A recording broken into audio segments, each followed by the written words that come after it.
Today, our nation celebrates its 60th anniversary as an independent nation.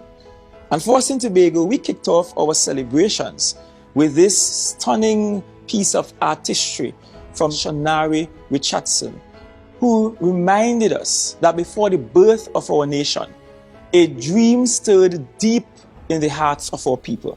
A dream to build a brighter future with more hope and inclusion than the rare view of our colonial past.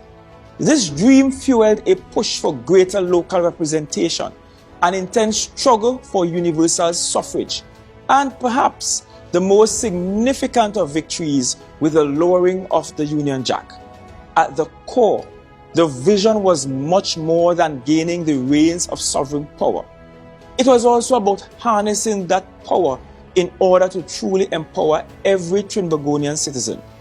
With those reins now firmly planted in our hands, we were given the opportunity to begin again. This change in status presented us with a chance to insert fresh energy and direction into the governance process. It allowed for us to try to develop a style that was more authentic and reflective of the realities of our country, and of course, of the people who resided in it.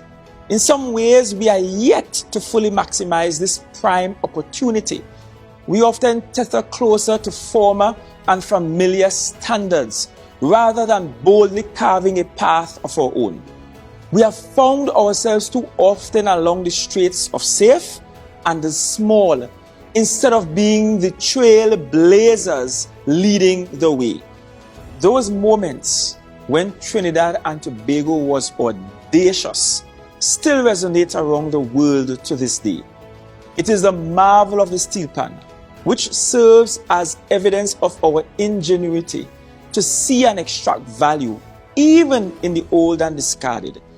This remains the only new instrument to have been invented in the 20th century, an invention that came courtesy of the red, white, and black.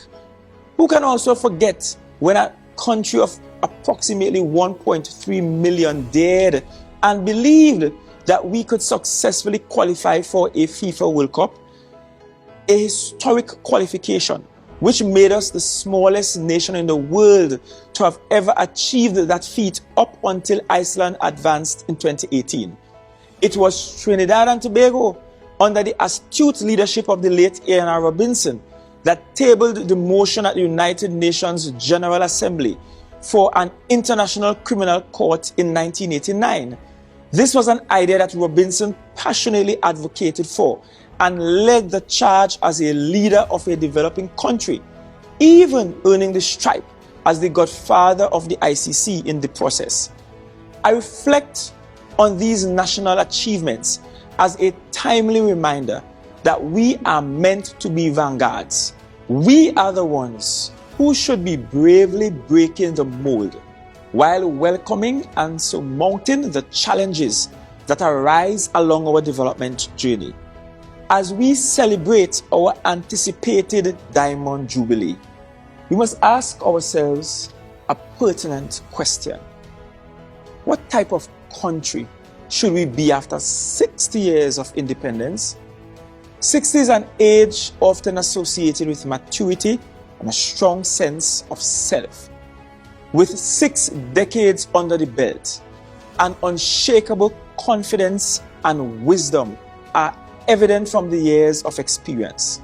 It is my genuine hope that this is the posture we will adopt as a country and an island who have been blessed to observe a Diamond Jubilee.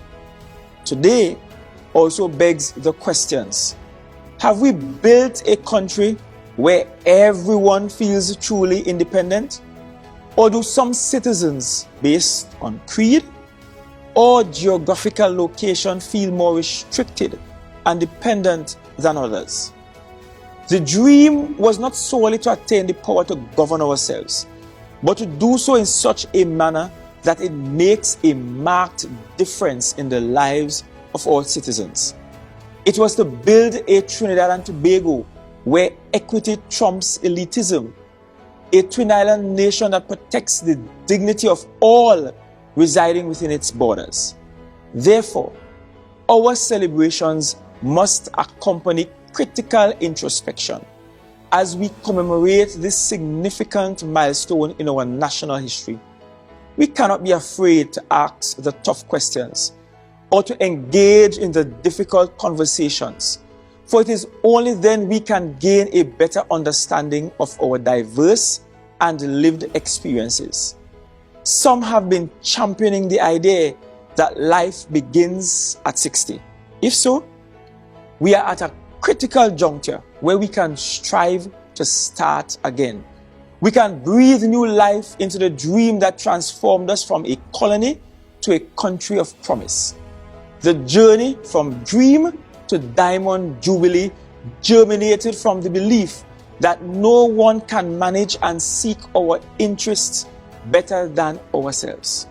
So remember, as we serve our country, we are ultimately serving ourselves.